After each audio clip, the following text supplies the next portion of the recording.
This got to be one of the most bizarre political moments of the year. Donald Trump's downright embarrassing press conference at his Bedminster golf club. Just when you thought his rants couldn't get any weirder, he goes and outdoes himself.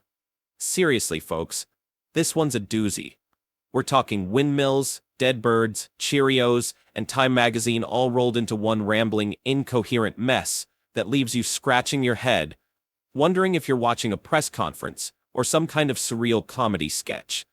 It's like Trump decided to throw every random thought he had into a blender and hit puree. Let's start with Trump's bizarre obsession with windmills.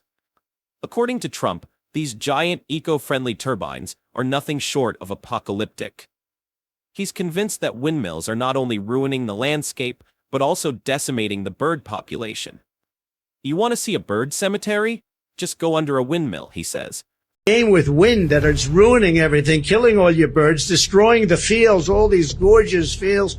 You got windmills all over the place, and you have birds. You want to see a bird cemetery? Just go under a windmill. You see thousands of birds dead.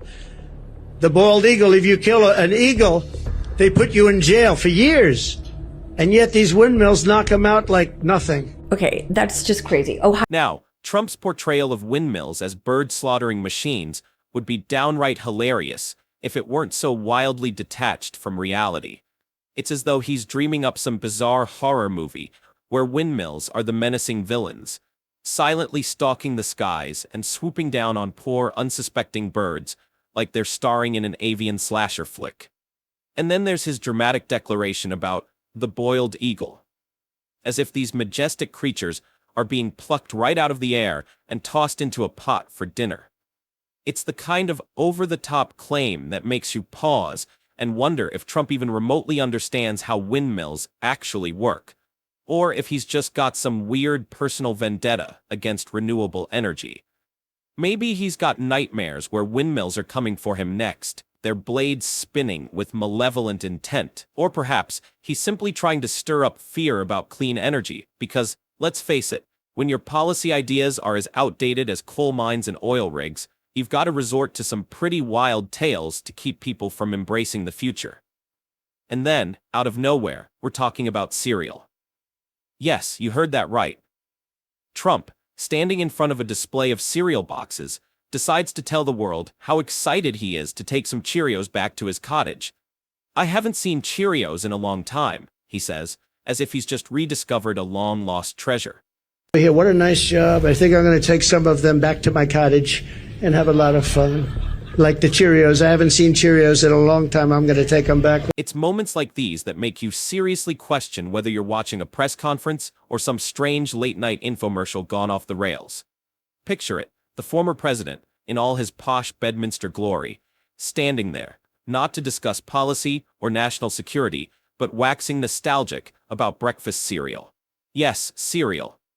It's almost endearing, like watching your grandpa reminisce about the good old days, until it hits you that this was supposed to be a serious event. Instead of addressing pressing issues, we're left with the bizarre image of Trump, clutching his box of Cheerios like a prize he's just won at the county fair, while the rest of us sit there, scratching our heads, wondering what on earth is happening. Is this real life? Is this seriously a press conference, or did we somehow tune into a parody sketch? The absurdity of it all is enough to make you double-check that you're not dreaming. Trump's rant didn't stop with windmills and Cheerios. He went on to declare that Democrats are going to throw America into a communist system, where, wait for it, everybody gets health carriage.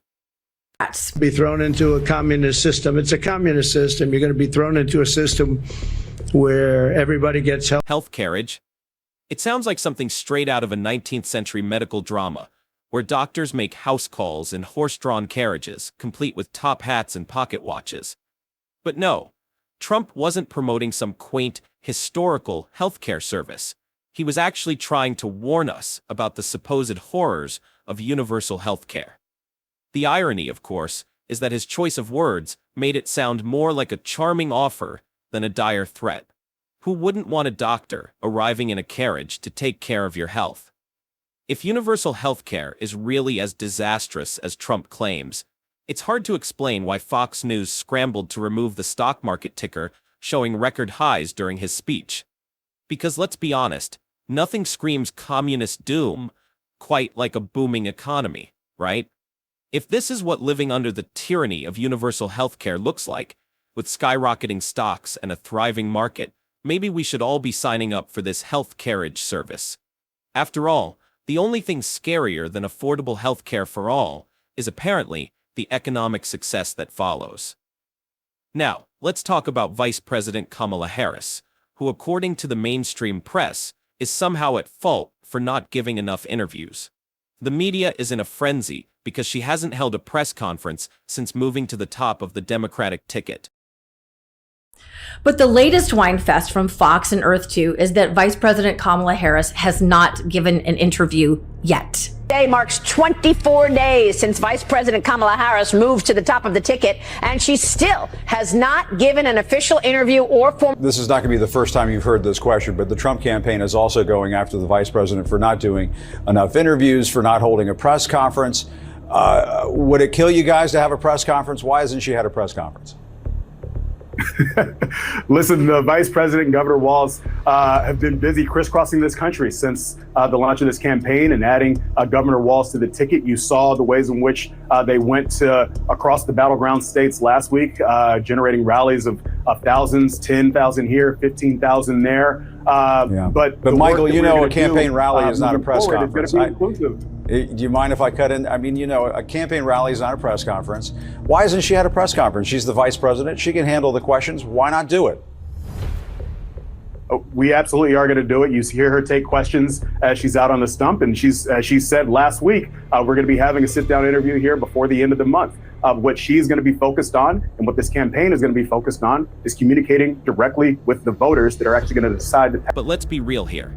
Harris isn't hiding. Far from it.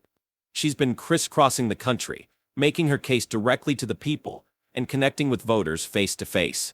She's hopscotching from one battleground state to another, drawing crowds of thousands and rallying supporters with energy and focus. Meanwhile, Trump is stuck behind a podium at his golf club, ranting about cereal, windmills, and who knows what else. The contrast couldn't be starker. While Harris is out there on the front lines, doing the hard work of campaigning and engaging with voters, Trump is busy indulging in bizarre tangents that have little to do with the actual issues facing the country. It's like Harris is in the middle of a marathon, and Trump is still lacing up his shoes, distracted by every shiny object along the way. President Biden, or Dark Brandon as he's been dubbed online, isn't taking any of this lying down. He's calling out the media for their failure to report the truth about his administration's successes. And he's right. Despite the constant barrage of criticism, the Biden-Harris administration has delivered some impressive wins. Has the U.S. beat inflation, Mr. President? Yes. I told you we're going to have a soft landing. We're going to have a soft landing. My policies are working. Start writing that way, okay? And Mr. President, anyway, thank you. Yeah, why don't you start writing it that way? Like, do your job, report the truth, not what your biased narrative is. Here are just some of the Biden administration wins.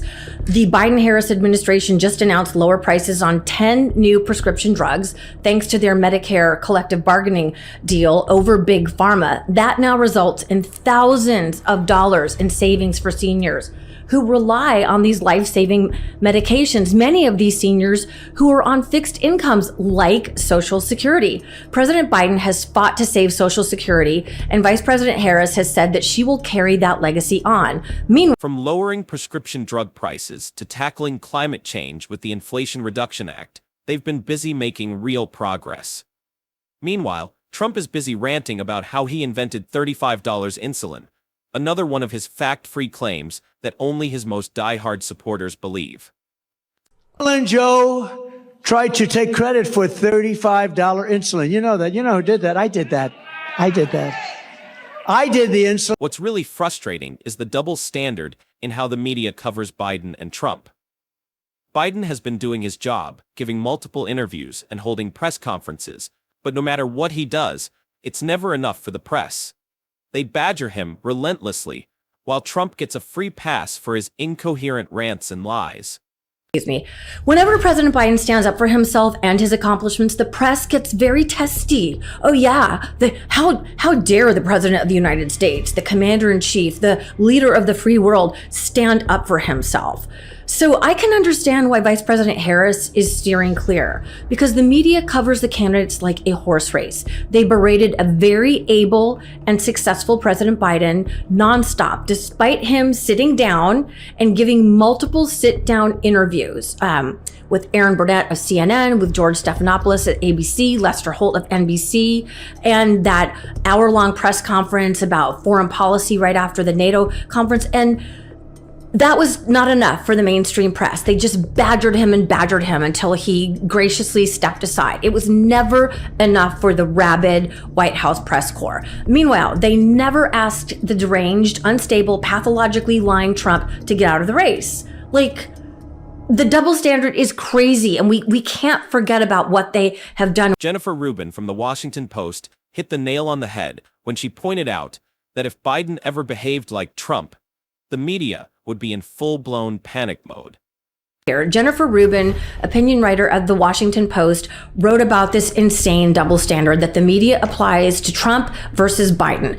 She put this out on X, but it was part of her article in the Washington Post. If President Biden held a news conference with 162 lies, resorted to laughable fabrications, sounded as bad as Trump did on X. She's referring to that Elon Musk interview that Trump did on Monday night, where he was lisping like Daffy Duck and just not making any sense, and scheduled so few appearances, a swarm of investigative pieces exploring his fitness and commentary asking whether he should leave the race would have ensued. Still, the pretense of normality. But because it's Trump, the guy who rants about windmills killing birds and tries to convince us that he's the rightful inventor of $35 insulin, the media keeps treating him like a legitimate candidate. It's like they're stuck in some twisted reality show where the most outrageous behavior gets rewarded with another season instead of being canceled. Come on, folks. This isn't a game show. This is our democracy on the line. Yet here we are, with the press giving Trump a pass as if he's just another quirky politician instead of the deranged psychopath he's clearly become. How did we get to a place where throwing wild, unhinged tantrums on a public stage is just par for the course? It's like we're all living in an episode of The Twilight Zone, and Trump is the star who refuses to leave the set. The bottom line is that Trump's Bedminster press conference was a humiliating spectacle that should make everyone question his fitness for office. We're watching a man who's devolving before our eyes, lying, ranting, and making no sense on a world stage. Yet the media continues to cover this like a horse race, as if Biden and Trump are on equal footing. It's maddening to watch respected journalists fail to do their jobs at such a critical moment in history. Trump is a convicted felon, yet there's no serious inquiry into why he hasn't stepped aside. This is so much worse than Watergate, and the media's failure to hold him accountable is a disgrace. In the end, Trump's press conference at Bedminster wasn't just a rant. It was a clear and present danger to our democracy. His obsession with windmills, cereal, and his bizarre claims are all signs that he's unfit for office. The media needs to stop treating this like a game and start reporting the truth. Because if we don't, we're in for a lot more than just a few dead birds and some missing Cheerios. And with that, we're wrapping things up. If you found this analysis thought-provoking, don't forget to hit that like button, subscribe, and let me know your thoughts in the comments. See you next time.